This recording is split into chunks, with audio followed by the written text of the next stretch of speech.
The flight from Zurich to New York City landed 30 minutes ahead of schedule. I smiled, offering a silent thanks to the tailwind for giving me a little extra time. The birthday gift from my husband David was safely tucked away in my purse, a limited edition timepiece that I'd only been able to get using my personal connections. We had been married for 3 years, and our love felt as strong as it did on day one, or at least that's what I believed at the time. I imagined his face lighting up with surprise and joy when he saw me, and a warm, sweet feeling washed over me. Our usual family car was waiting for me at the airport. Marcus, our chauffeur, was happy to see me. "Mrs. Johnson, it's so good to have you back," he said. "The boss told me to come at the usual time. He didn't expect you so early." I nodded and told him there was no rush. I wanted to keep the surprise going until the very last moment. The closer we got to our mansion in the Hamptons, the faster my heart beat. This house, every brick, every corner of the yard, we had chosen and built together. It was a symbol of our love and our future, a future I had painted with the brightest colors. The car pulled up to the front gate, and I signaled for Marcus not to honk. I wanted to slip inside quietly like a breeze, and then wrap my arms around David from behind. The front door wasn't locked, it was slightly ajar. A strange feeling washed over me. My mother-in-law, Barbara, was the most meticulous person I knew. She would never forget to lock the door. I gently pushed it open and stepped inside. The voices of David's family were clearly audible from the living room.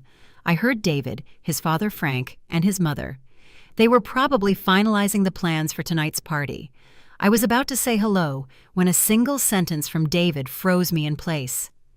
"Don't worry, Mom. My wife's an idiot. She'll believe anything I tell her.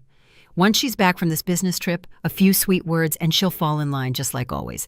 The $40 million from her mother's company will be in our hands soon enough." His voice was filled with absolute arrogance and contempt. The same voice that for 3 years had whispered words of love to me was now as sharp as a knife, plunging directly into my heart. I stood frozen against the wall, my body rigid. The watch box in my hand suddenly felt impossibly heavy. Barbara continued, her tone barely concealing her greed. "Thank goodness she's an idiot, really, because if she were any smarter, our family would have been ruined ages ago. You and your father, just finish the job already. Once that money's in the Sterling Ventures account, that girl won't have any use. If you want to get a divorce and marry that girl Camilla, I won't object." Camilla. The name was another hammer blow to my head. Camilla was the new intern at David's company, a young and pretty girl whom I myself had praised to him, saying she seemed bright and sharp. I never imagined Frank, the father-in-law I had always respected for his serious and calm demeanor, would speak with such a grave and calculating voice. "Let's take the divorce slowly," he said. "We have to make sure everything is tied up and the investment contract can't be undone.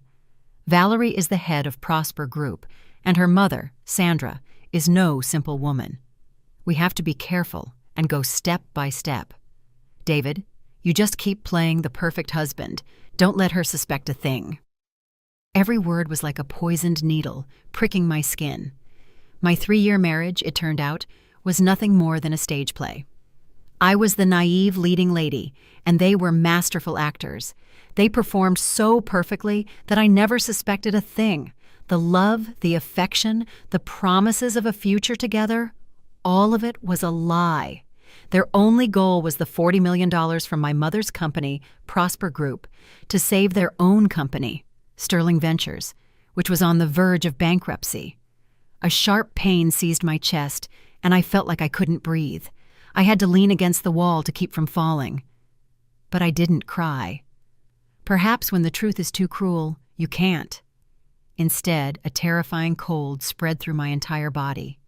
The love inside me died, and from its ashes, hatred was reborn.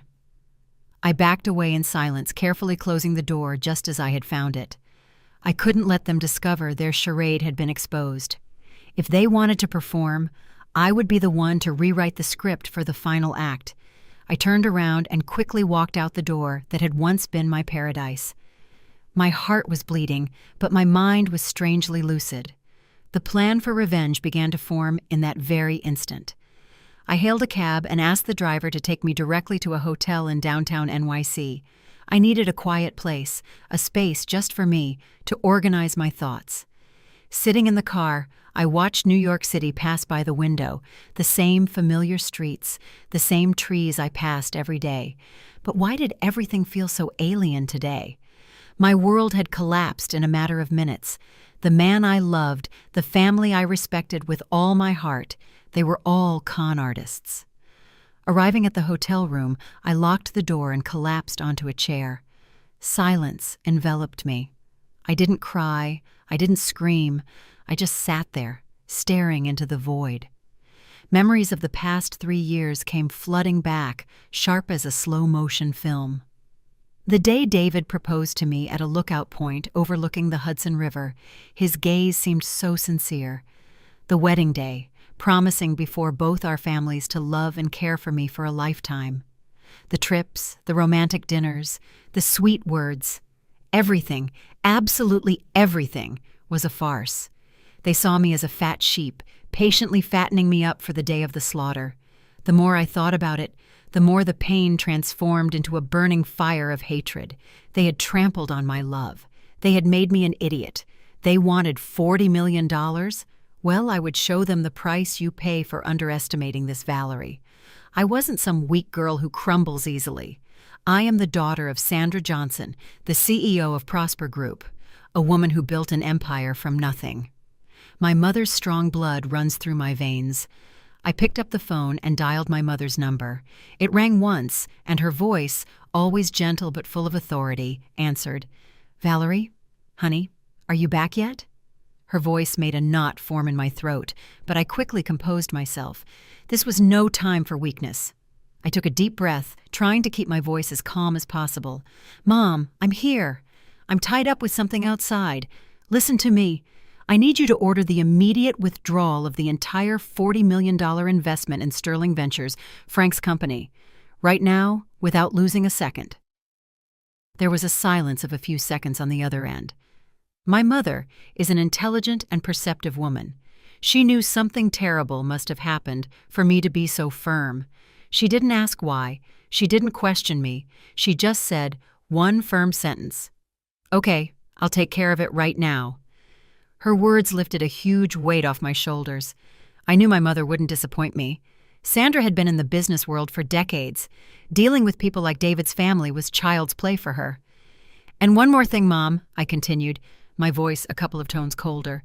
"From now on, any matter related to me and that family, let me handle it. I'll need your help, but I'll make the decisions. I want to make them pay for what they've done with my own 2 hands." This time, my mother was silent for a longer moment. I could imagine her frowning, worried about me, but in the end, she respected her daughter's decision. "Understood. Do what you think is right. I'll always be here to support you." Hanging up, I felt a new strength surge within me. The pain was still there, but it no longer paralyzed me. It had become my fuel. I opened my contacts and looked for a familiar name. Philip, attorney at law. Philip was not only my personal lawyer, but also my best friend from college. He was the only person I could fully trust right now. I dialed his number. Philip's voice on the other end sounded as cheerful as ever. "Well, the big boss is back. Did you bring anything for your humble subjects?" "Philip, I need your help," I said seriously. Without a hint of a joke, Philip instantly sensed something was wrong. "Where are you? What happened? Send me the address. Can you come right now? It's very urgent." "Sure, 10 minutes," he replied.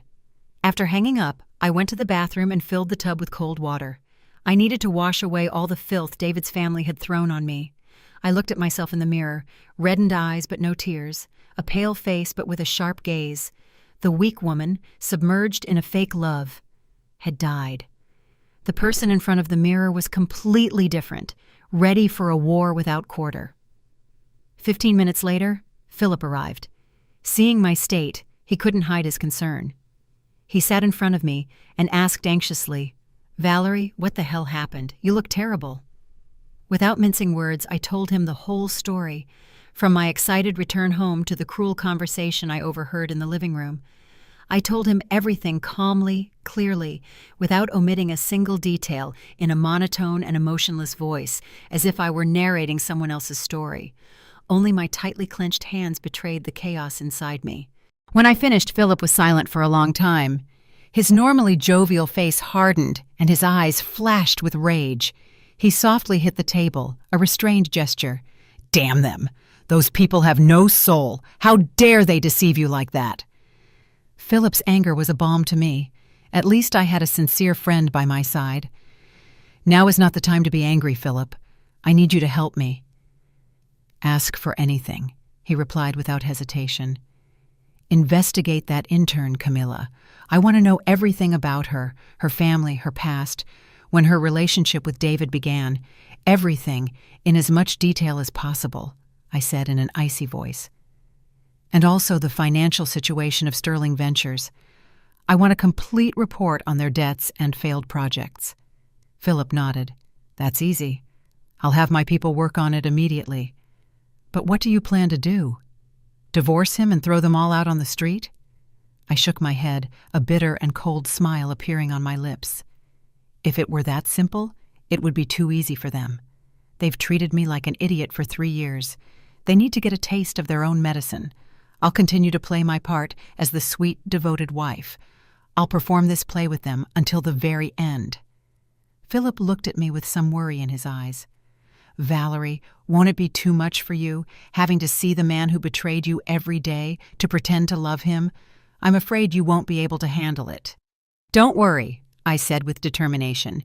"When love dies, only reason remains. You do your job well. I'll take care of the rest." After Philip left, I took another hour to calm down. I called the house and told the housekeeper I had an unexpected meeting with an important partner who had just flown in from Zurich, so I would be home late. I asked her to prepare David's birthday party as if nothing were wrong. Then I went to a mall, bought a new dress, and carefully reapplied my makeup. I had to make sure that when I returned, no one would see the slightest hint of a breakdown in me. At 8 o'clock that night, I drove back to the house. The mansion was brightly lit, and soft music played from inside. I took a deep breath, put on the perfect mask of a happy wife, and went in. David ran to greet me with a fake expression of concern. "Honey, you're back. I've been calling you nonstop. I was so worried. Where were you?" I smiled sweetly and wrapped my arms around his neck, a gesture that now made me feel sick. "I'm sorry, my love, an important partner. I couldn't leave earlier. Happy birthday, my husband." I gave him a light kiss on the cheek. David hugged me tightly and whispered in my ear, "Thank you, my life. Just having you here makes me the happiest man in the world." I closed my eyes, trying to hold back the urge to vomit. That hug, which had once been my warmest sanctuary, now felt cold and dirty. My in-laws also came up to me with smiling, kind faces. "Valerie, you're here. Have you eaten anything? Come eat with us," Barbara said with an affectionate voice. "Thanks, Mom. I was so busy with work I didn't even have time to eat," I replied with a mix of tiredness and happiness. "You've prepared everything so wonderfully." The birthday dinner passed in a warm atmosphere. They played their parts perfectly, and so did I. I served David food, filled my father-in-law's wine glass, and chatted happily with my mother-in-law. Every now and then, I caught the knowing glances they exchanged when they thought I wasn't looking. They were celebrating that their prey was already in the trap, unaware that they were the ones about to fall into the net. That night, lying next to David, listening to the traitor's even breathing, my plan for revenge became clearer and clearer in my mind. A few days after that fake birthday party, I started to act. I needed a reasonable excuse to show up at Sterling Ventures, to see the situation with my own eyes, and also to intimidate certain people. After receiving Philip's preliminary report on the disastrous financial situation of the company, I had an idea. That morning at breakfast, I turned to David with a tone of great concern. "Honey, I've noticed you've been leaving very early and coming home very late lately. You look exhausted. Do you have a very important project at the company?" David's eyes lit up, although he tried to look modest. "Well, a project like any other, but being in the initial phase, there's a lot of work, and I have to oversee everything. I want to share that burden with you, I said, looking him directly in the eye. What do you think if I go to the company today to take a look? I also studied business administration. Maybe I can offer some ideas for you and Dad. Besides, my mom often asks me about the investment, and I should drop by so I can inform her. I deliberately emphasized the words, my mother. As expected, David and Frank, who was reading the newspaper nearby, changed their expression slightly. My offer was a double-edged sword. On one hand, they were happy, thinking I was genuinely concerned about the investment, but on the other, they were afraid I would discover something abnormal in their empty company. After a moment of hesitation, David smiled and accepted. What a great idea, my love. With your help, everything will be much better. I'll tell Dad to get everything ready, and then I'll come pick you up. No need, honey, I replied. I can go by myself in my car. I want to give everyone a surprise. I didn't want to go with him. I needed the freedom to observe. Around 10 in the morning, I arrived at the Sterling Ventures headquarters. It was a rather old building in a secondary district that didn't at all match the image of a multi-million-dollar project they were touting. As I entered, my presence immediately drew the attention of the employees. Surely everyone knew I was the vice president's wife, the golden goose about to lay an egg for their company. David and Frank ran down to greet me. Both had a tense and forced expression. Honey, why didn't you let me know? David said. I told you I wanted to give you a surprise. I smiled radiantly, taking his arm. Good morning, Dad. This is my first time here. Excuse me if I'm intruding. Frank laughed falsely. What are you saying, daughter? We're family. Your visit is an honor. Let David and I show you the company. They guided me through the different offices. At first glance, everything seemed to be functioning normally, but with my management experience, I could easily notice the disorganization and lack of professionalism in the staff's work. The atmosphere was heavy, somber, without the vitality of a growing company. Passing by the administration department, I happened to see Camila. She was sitting at her desk, and when she saw me with David, her face paled, and she quickly looked down, pretending to be busy. I stopped and, smiling, turned to David. Honey, this intern looks so familiar. I think I've seen her somewhere. David flinched, visibly nervous. Oh, no. You must be mistaken. She's just a new employee. I ignored his expression and walked directly to Camilla's desk. I leaned in to read the nameplate. Camilla. Oh, yes, now I remember. The other day you said this girl was very efficient and pretty, right, husband? I said, addressing David, but keeping my eyes fixed on Camilla. She was trembling, her face ashen, not daring to look up. She knew my presence there, as David's wife, was a strong enough warning for her. I wanted to sow fear in her heart, for her to know her place. Then we went to the conference room to listen to Frank and David present their new project. They showed a series of inflated figures on paper, grand but unrealistic plans. I sat in silence, listening, nodding occasionally and asking seemingly innocent questions that, however, hit the weak spots of their plan, making father and son sweat to find an explanation. This visit had accomplished my goal. I had shown them I wasn't easy to fool, and at the same time I had sown doubt and fear between them. The game had just begun. My revenge required time and meticulous preparation. I couldn't just withdraw the investment and expose them. That would be too soft. I wanted them to destroy everything themselves, to experience the feeling of reaching the peak of hope and then falling into the abyss of despair.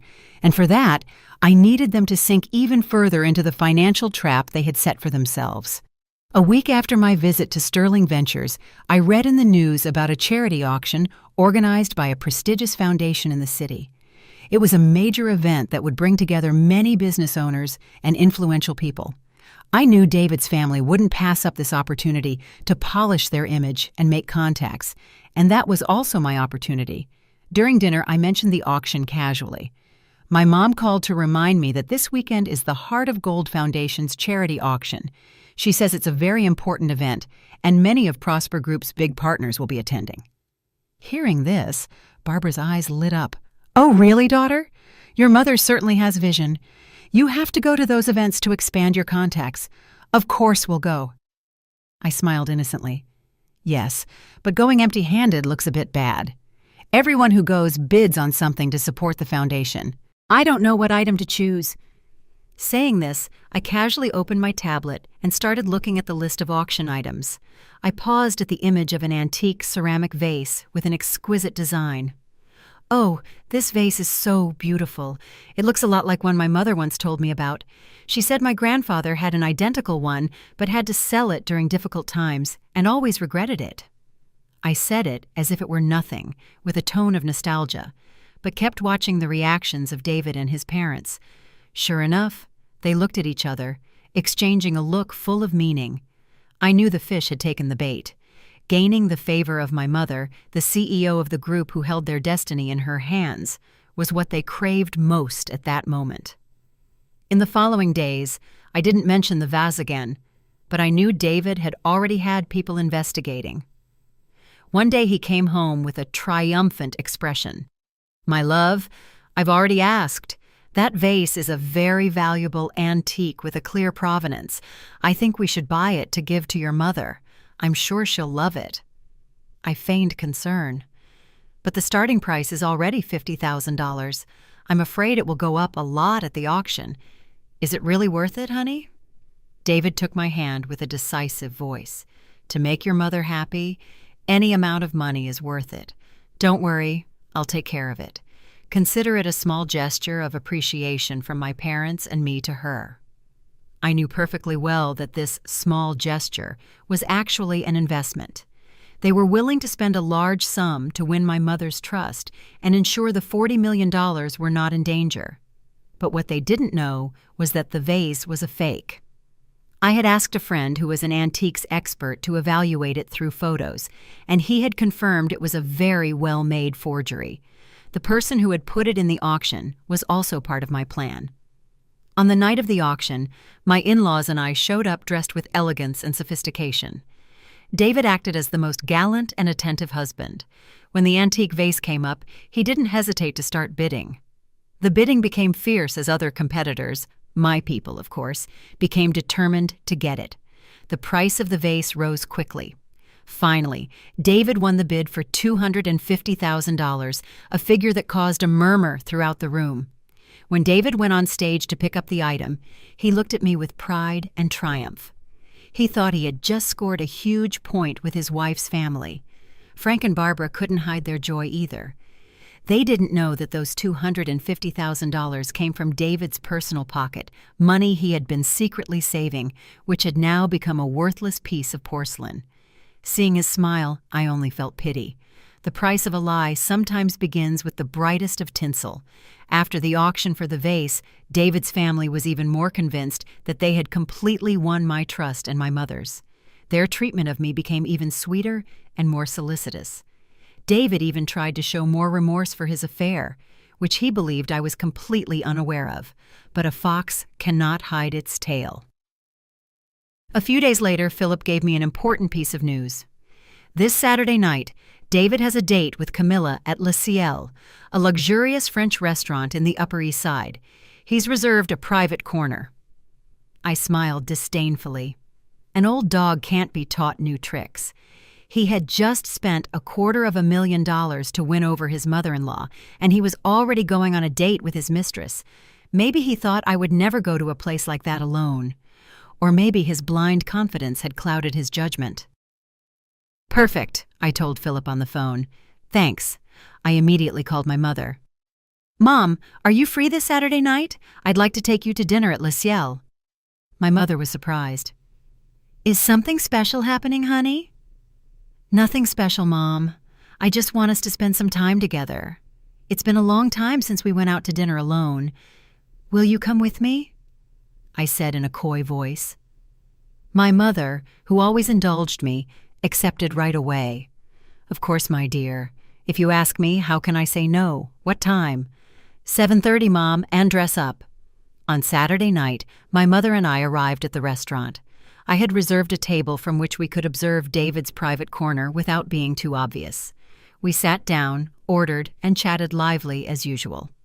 My mother didn't ask anything about my plan. She was simply by my side, giving me unconditional support. Around 8, David and Camilla walked in. He was wearing an elegant suit, and she a low-cut dress and heavy makeup that made her look older than she was. They headed to their reserved corner without noticing our presence. My mother and I continued with our dinner. Half an hour later, when their food had already been served, I signaled to my mother. I got up, a glass of wine in hand, and said, "Mom, I'm going to the restroom for a moment." I deliberately took a path that passed by David and Camilla's table. As I got closer, I accidentally tripped on a chair leg and fell towards their table. The wine glass I was holding spilled all over David, leaving a large stain on his white shirt. "Oh, I'm so sorry," I said clumsily. Then I looked up, feigning major surprise. "David! What are you doing here?" David and Camilla were stunned. He, pale, stammered, unable to form a word. Valerie, what are you doing here?" Camilla's silverware clattered onto her plate, panicked. At that moment, my mother approached, feigning concern. She looked at David, then at Camilla, and on her beautiful face, a brief expression of surprise appeared, which quickly transformed into an indulgent and understanding smile, that of a woman of the world. "Well, David, what a coincidence. My daughter and I are also having dinner here," she said, in a soft voice, as if nothing were wrong.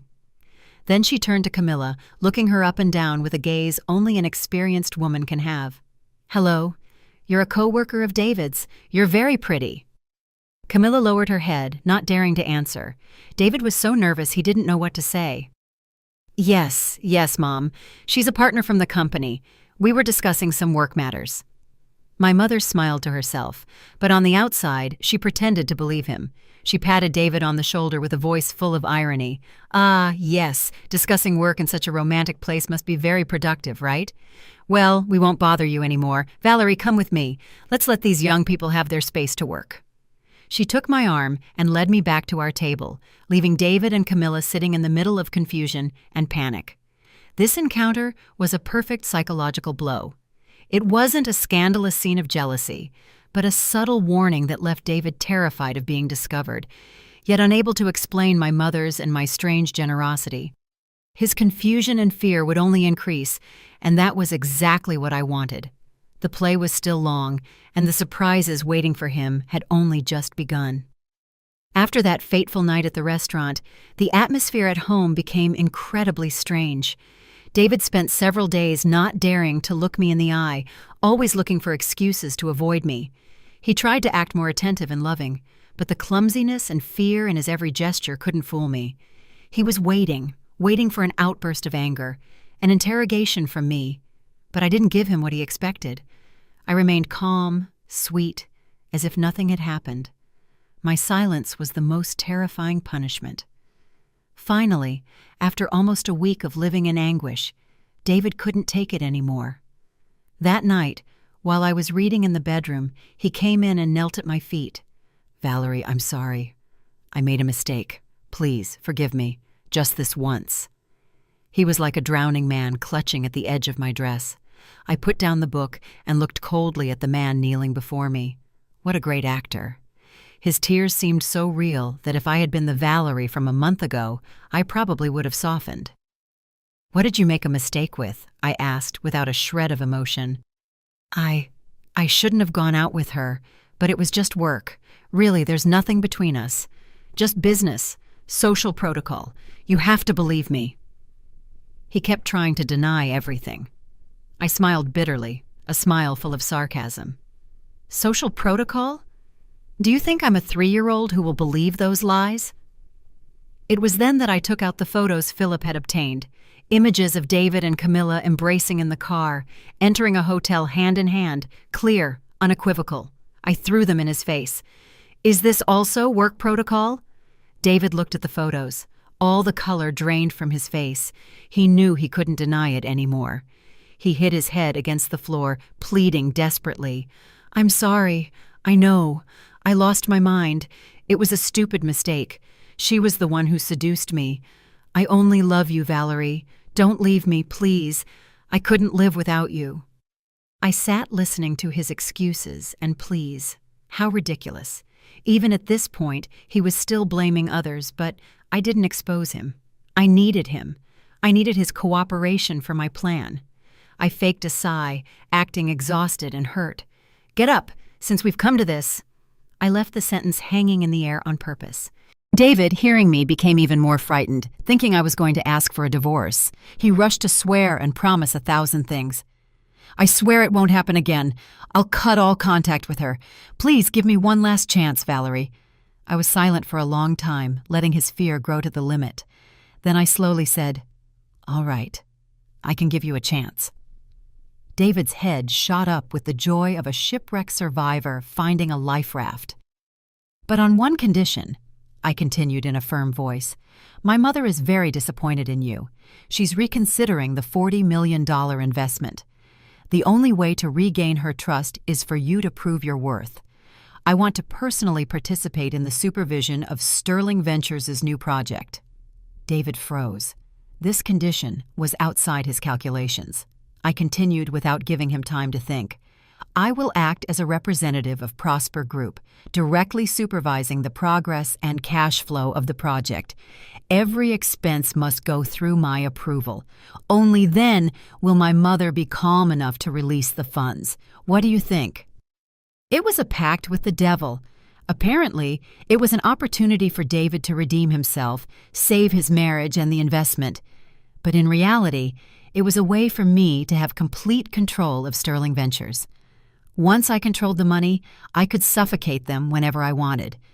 David, in his panic of losing everything, no longer had the clarity to weigh the consequences. He only saw it as his only salvation. He nodded frantically. Okay.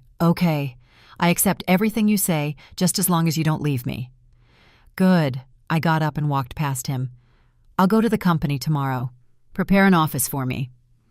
The door closed, leaving David on the floor with a newly lit spark of hope.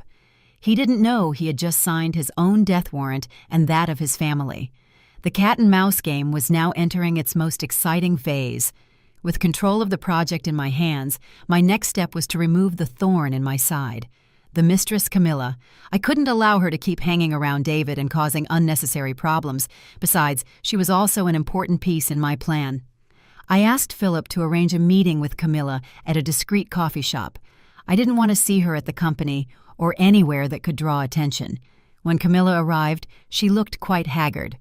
The restaurant incident and probably David's subsequent threats had left her sleepless. Seeing me waiting for her, she flinched with an expression of fear and suspicion. "Ma'am, why did you want to see me?" she stammered. I smiled, a polite smile but cold enough to freeze blood. I slid a bulky envelope across the table. "Inside here is $100,000. Take it. Consider it a small gift from me." Camilla looked at the envelope, stunned, and then at me, not understanding anything. "What? What does this mean?" I took a sip of my tea and said slowly, "I want you to take this money and leave New York. Get away from David. Go to another city and start a new life. With this money, you can live comfortably, open a small store, or do whatever you want." Camilla lowered her gaze in silence. I knew she was hesitating. $100,000 was a huge sum for a young girl from a humble background like her. I continued in a soft voice, but with words that hurt her pride. "You're young and pretty. Why waste your youth on a married man? Do you really think David loves you? Don't be naive. All he wants from you is novelty and your body. When he gets tired, you'll have nothing left. You'll have lost your youth and earned the reputation of being the other woman, the family wrecker. Do you think it's worth it?" My words hit the bullseye of her deepest fears. She started to tremble. But David said he would get a divorce to marry me," she said in a weak voice, more like an attempt to convince herself than an assertion. I laughed, a laugh full of sarcasm. "Divorce to marry you? Do you know his family is drowning in debt and depends on mine to survive? Do you think he would dare to leave me, the wife who can get him $40 million, to marry an intern with nothing like you? Wake up, girl." I stood up and put my purse on my shoulder. "I'll give you 3 days to think about it. If you accept, come to this address, and you'll also receive a job contract. I'll get you a good position in Atlanta with a high salary. If you refuse, then don't blame me for being cruel." I left the last sentence hanging in the air on purpose, so she herself would imagine the consequences. I knew that for someone as greedy and cowardly as Camilla, the choice was clear. As I expected, 2 days later, Camilla contacted me. She accepted the money and left. The transaction was quick and quiet. Seeing the money go to her and her disappear from my life, I didn't feel joy or victory, only pity for those foolish women who turn themselves into commodities. But she was the one who chose her path. I just made her an offer she couldn't refuse. With that obstacle removed, I could focus entirely on my main objective, David's family. After resolving the Camilla matter, I started my supervision work at Sterling Ventures. They assigned me an office next to David's. Every day, I arrived at the office on time and demanded all the documents, contracts, and financial reports. My presence was like a shadow looming over the entire company. Father and son, although they smiled and cooperated in appearance, were clearly nervous. They had to hide the deficits and failed projects while dealing with my strict supervision. During this process, I discovered numerous practices of tax fraud and creative accounting. I secretly copied all the evidence and sent it to Philip to keep. The noose was tightening, but I needed one last push, a knockout blow that would prevent them from getting back up. And then something unexpected happened that gave me a devilish idea. Philip called me with bombshell news. "Valerie, I have something urgent to tell you. That girl Camilla is pregnant." I was stunned. "What are you saying? Are you sure?" "Absolutely. My people saw her go to a private gynecological clinic several times. I've confirmed it. She's about 8 weeks along." 8 weeks. I did a mental calculation. That was just before my business trip to Zurich. I hung up. My mind was spinning. A crazy but perfect plan began to form. If Camilla could be pregnant, why couldn't I? I acted immediately. I had a close friend who was a gynecologist at a major private hospital, someone I could trust blindly. I went to see her and laid out my plan. At first, she flatly refused, saying it was too dangerous and unethical. But after I told her the whole story, indignation replaced her professional principles. She agreed to help me on the condition that I made sure the hospital wouldn't be affected. With my friend's help, I got a fake ultrasound and pregnancy history. It clearly stated, 12 weeks pregnant, normal development. 12 weeks. I had calculated the number with precision. If I was 12 weeks pregnant, the time of conception would coincide exactly with my trip to Zurich. That meant David couldn't be the father. I wanted to sow doubt in his mind, absolute suspicion. I wanted him to be tormented, to struggle with his own calculations. Would he think I had been unfaithful? Or would he accept raising a child that wasn't his for the sake of the $40 million investment and Camilla's baby? This act of the play promised to be very interesting.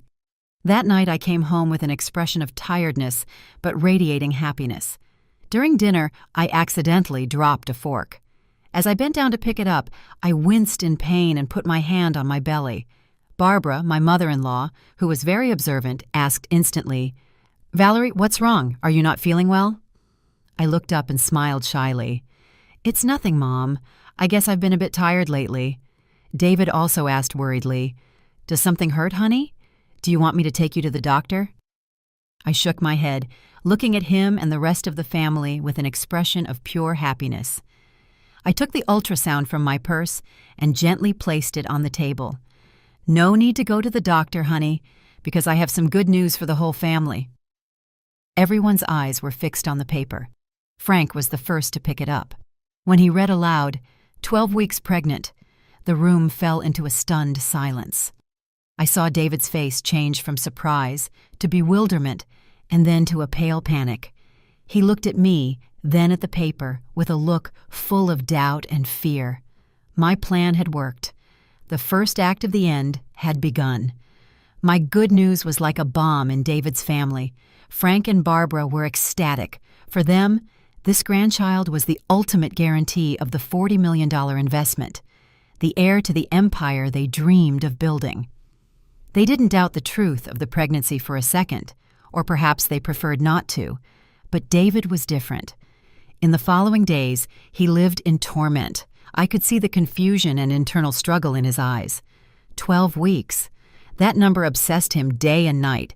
He wanted to ask me, but he didn't dare. He feared that if he did, everything would fall apart.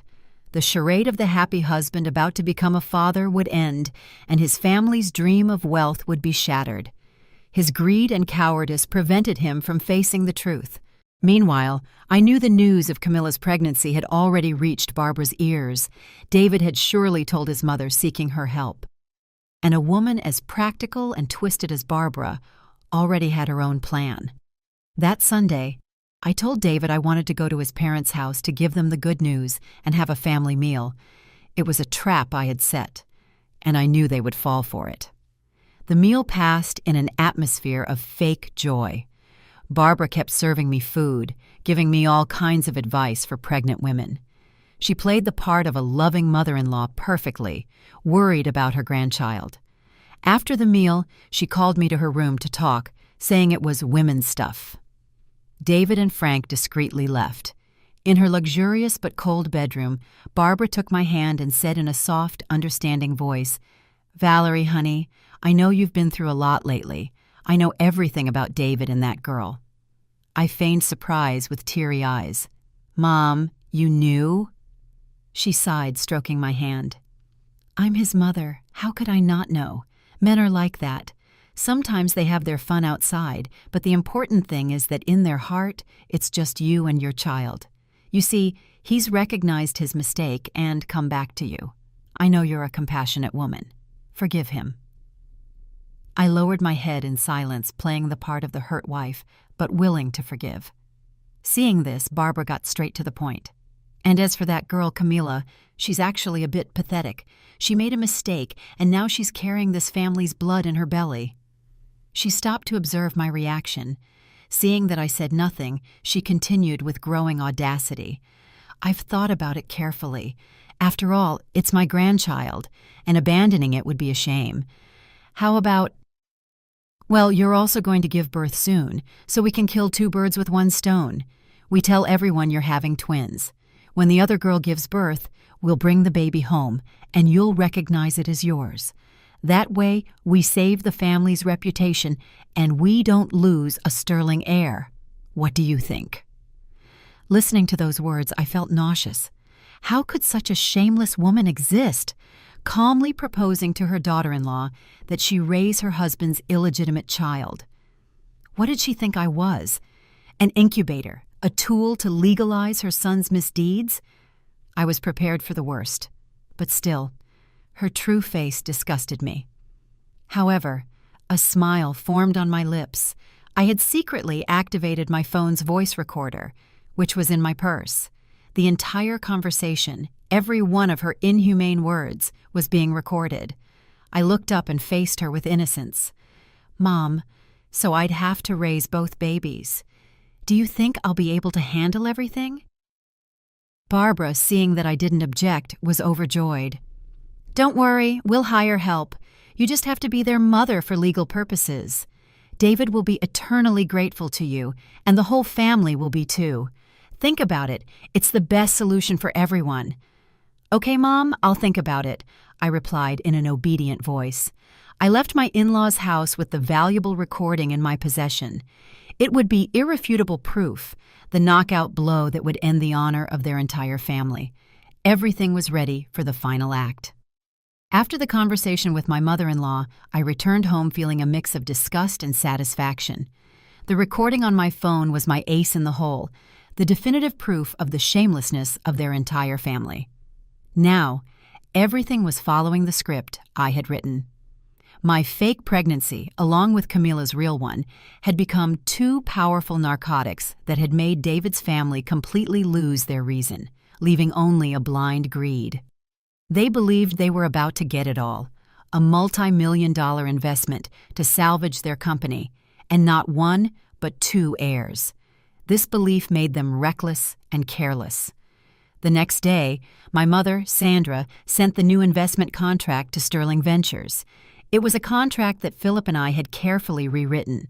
On the outside, it looked even more generous than the previous one, with very attractive clauses about profits and technical support. but inside, it hid extremely restrictive legal clauses, subtle financial traps that, with the slightest carelessness, could cost them everything. Normally Frank, a man with some business experience, would have scrutinized it, but now his mind was clouded by the vision of a brilliant future. Plus, with me pregnant and personally supervising from the company, they were convinced it was a mere formality. Frank and David signed the contract without hesitation. The moment Frank's pen touched the paper, I knew the fate of Sterling Ventures was sealed. To start the new project, according to the grandiose plans they had drawn up, they needed a considerable initial capital. But their company had been empty for a long time. The $40 million investment from Prosper Group, according to the contract, would be released in phases only after Sterling Ventures completed the corresponding stages. This forced them to get the initial funds on their own, and this is where I came into play. As a supervisor, I started making reasonable demands to accelerate the project. I asked them to hire an expensive team of foreign consultants to import the most modern machinery and to make large deposits for high-end materials. These were all huge expenses. Cornered, father and son had no choice but to start taking out loans. The banks had closed their doors to them long ago due to their history of defaults. Their only option was private lenders with usurious interest. They mortgaged the mansion, the cars, mobilized every possible resource, entering a spiral of debt like moths attracted to a flame. They believed they only had to hold on for a bit. As soon as Prosper Group started injecting money, all their problems would be solved. Every day at the office, I saw them desperate, looking for money, humbling themselves before menacing-looking thugs. Seeing their anguished and haggard faces, I felt no satisfaction, only a terrifying coldness inside. How stupid people can become when greed blinds them. They were digging their own graves while happily believing they were building a paradise. The noose had closed. Only the final blow was missing. After almost 2 months of tormenting David's family in their own financial trap, I knew the moment had come. Sterling Ventures was up to its neck in debt, depending completely on our imminent investment. It was time to lower the curtain.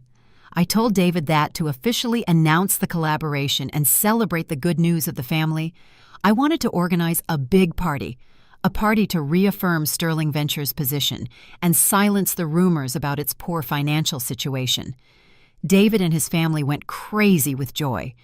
It was exactly what they had been waiting for.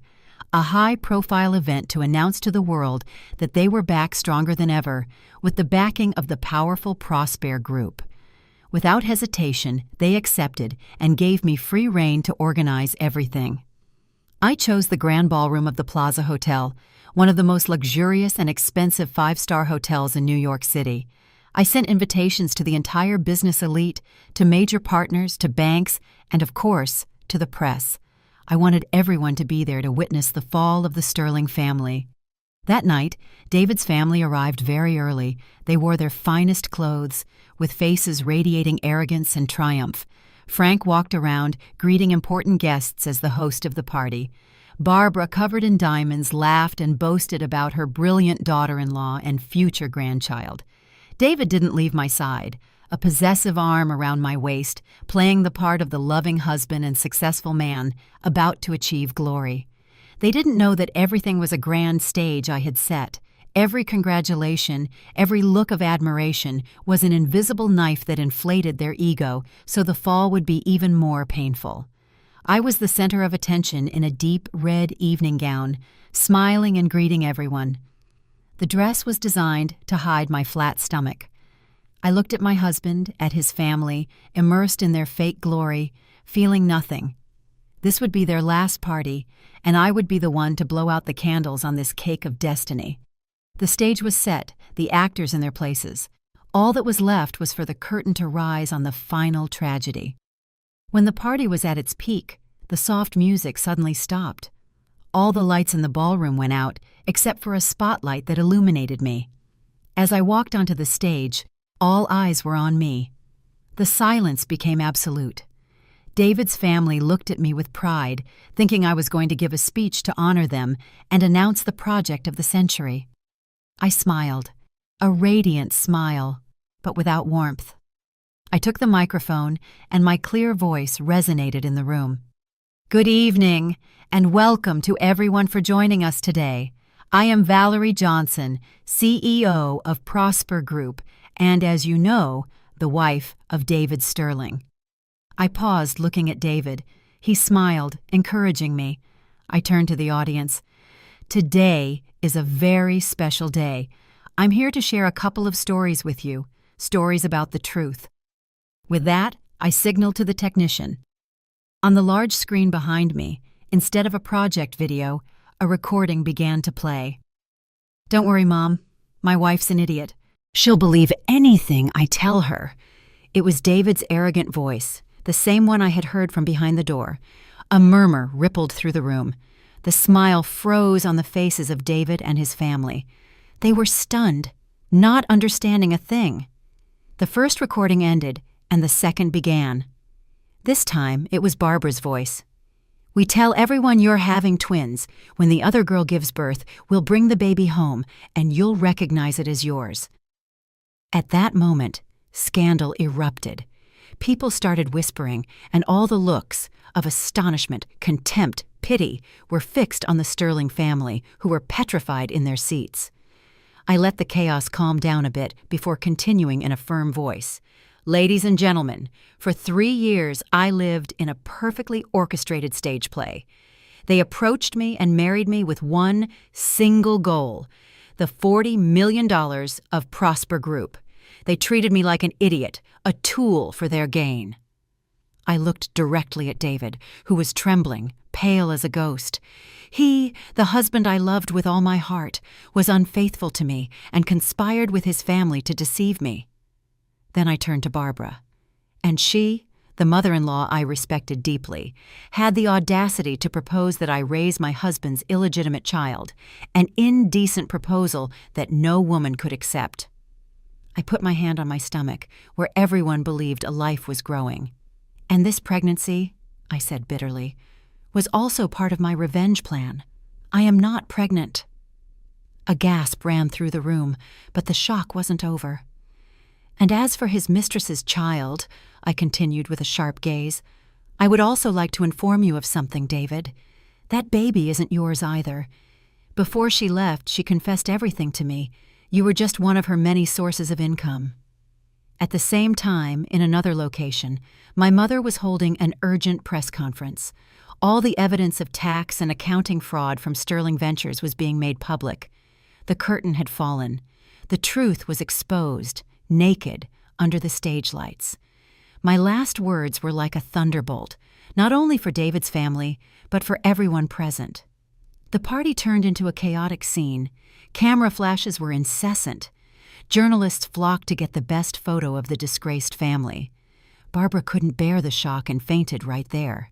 David stood like a pillar of salt, looking at me soullessly, babbling nonsense words. But the first to fall was Frank. Hearing his company's dirty laundry being aired and facing public humiliation, he put his hand to his chest, turned purple, and collapsed. A heart attack. Shouts, people calling for an ambulance. The grand party ended in a tragic and chaotic scene. From the stage, I watched everything in silence. I felt no joy, only an icy emptiness. The revenge had ended, but it left a bitter taste. In a single night, the empire the Sterling family had tried to build on a lie collapsed completely. The next morning, all the newspapers opened with the Sterling Ventures scandal. The company's shares plummeted to worthlessness. In a matter of hours, banks and, above all, the private lenders came to collect their debts. The mansion, the cars, all their properties were seized. They went from living in luxury to being penniless paupers. The family disintegrated. Frank survived the heart attack, but was left with half his body paralyzed, bedridden. Barbara lost her mind upon waking, spending her days crying and cursing. And David, from being a handsome vice president, became unemployed with a multi-million-dollar debt and a bleak future. He had to take his parents to live in a small, dirty, rented apartment in a working-class neighborhood. The fall was quick and brutal. It was the price they paid for their greed and their lies. I had achieved justice for myself, but the scar on my heart would probably never fully heal. Days after the fateful party, when the waters had calmed, I decided to go to the hospital. Not to visit Frank, but to complete my last act for the public. I needed to project the image of a betrayed but magnanimous woman, a noble victim. It was important for my image and that of Prosper Group. Dressed simply, with little makeup and a fruit basket, I entered the hospital, followed by some journalists who had casually been tipped off. I went to Frank's room. Only David was inside. He was emaciated, with a multi-day beard and wrinkled clothes. He looked like a ghost. When he saw me, he flinched with a mixture of hatred and fear in his eyes. I ignored him and left the basket on the table. I looked at Frank, motionless in the bed, and then turned to David. After all, he was my father-in-law. I've come to see how he is, I said calmly. David didn't respond. Maybe he didn't know what to say. To hate me? But his family started it all. I stayed for about 5 minutes, long enough for the photographers to get their shots, and then I turned to leave. In the hallway, David ran after me and stopped me. He suddenly knelt, crying inconsolably in the middle of the hospital hallway. Valerie, please forgive my family. We have nothing left. My father is paralyzed. We don't have money for medicine. Could you lend us some money for the love we once had? I beg you. I looked at him coldly, kneeling at my feet. The love we once had. He still dared to mention it?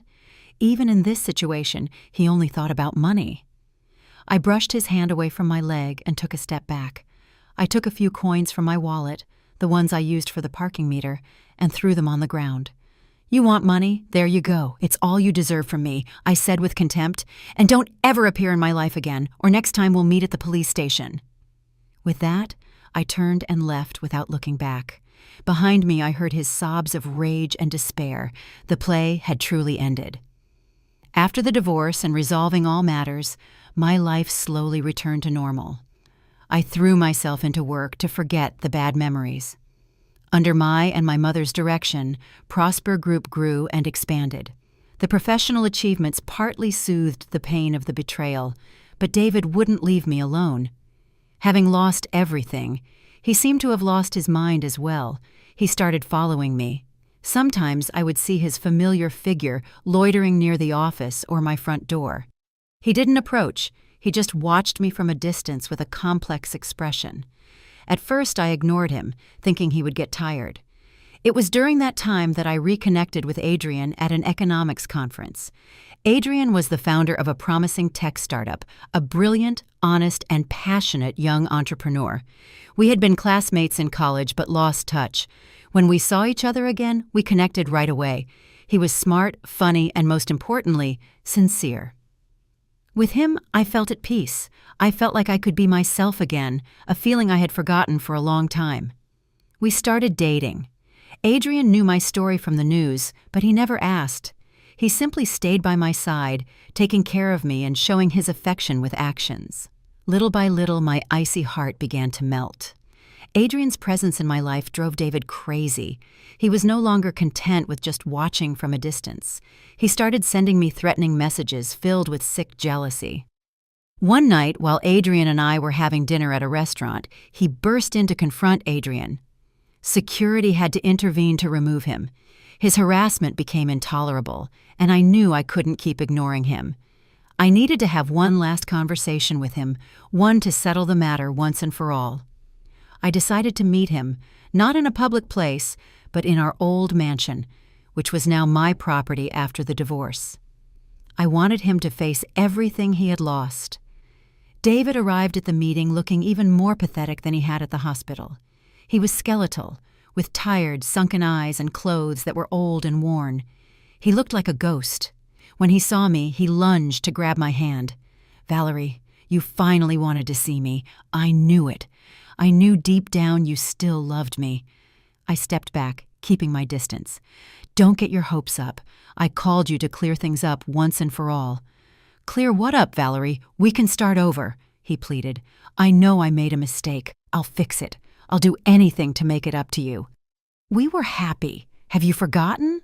I laughed, a cold laugh. "Happy?" The kind that's built on lies and deception? David, do you know why you failed so miserably? He looked at me, confused. Because you're stupid and arrogant, I said in a sharp voice. You thought I didn't know anything, that I was easy to fool, but you were wrong. Everything, from the moment I came back from Zurich, was part of my plan. The fake vase, the encounter at the restaurant, the investment contract, the fake pregnancy. I orchestrated it all. I've been 2 steps ahead of you this whole time. I told him my plan in detail, without omitting anything. I wanted him to know that he was never the winner, just a puppet in the play that I myself had directed. As I spoke, David's face changed from hope to astonishment, then to horror, and finally to despair. He backed away, looking at me as if I were a monster. No, it can't be. You deceived me. Exactly, I affirmed. I just treated you the way you treated me. You taught me a lesson, that in this life you can't trust anyone. Now it's over. Get out of my life. If you keep following or harassing me, this recording is going straight to the police. I held up my phone, showing him the audio file with his threats. It was enough evidence to send him to jail for a few years. David looked at the phone, and then at me. His will and the little pride he had left shattered. He collapsed to the ground, crying silently. A man who had lost everything: family, career, love, and even his dignity. The play had truly ended. After that last encounter, David disappeared completely from my life. He no longer followed me. No more messages. The harsh truth I revealed to him had destroyed him. Sometime later, I read a small note in the newspaper. Frank, after a long treatment, had regained some mobility and speech. The first thing he did was to send a public apology letter to my mother and me through his lawyer. In it, he admitted all of his family's mistakes, the greed that had blinded them, and asked society for forgiveness. It was an intelligent gesture, though belated. It wouldn't save their company or restore what they had lost, but at least it allowed them to retain a last shred of honor. The curtain on the Sterling charade fell definitively amid ruin and regret. As for Camilla, as I had foreseen, after receiving a large sum of money and learning the truth about the pregnancy, she also disappeared, silently. She was smart enough to understand that staying in New York would bring her nothing good.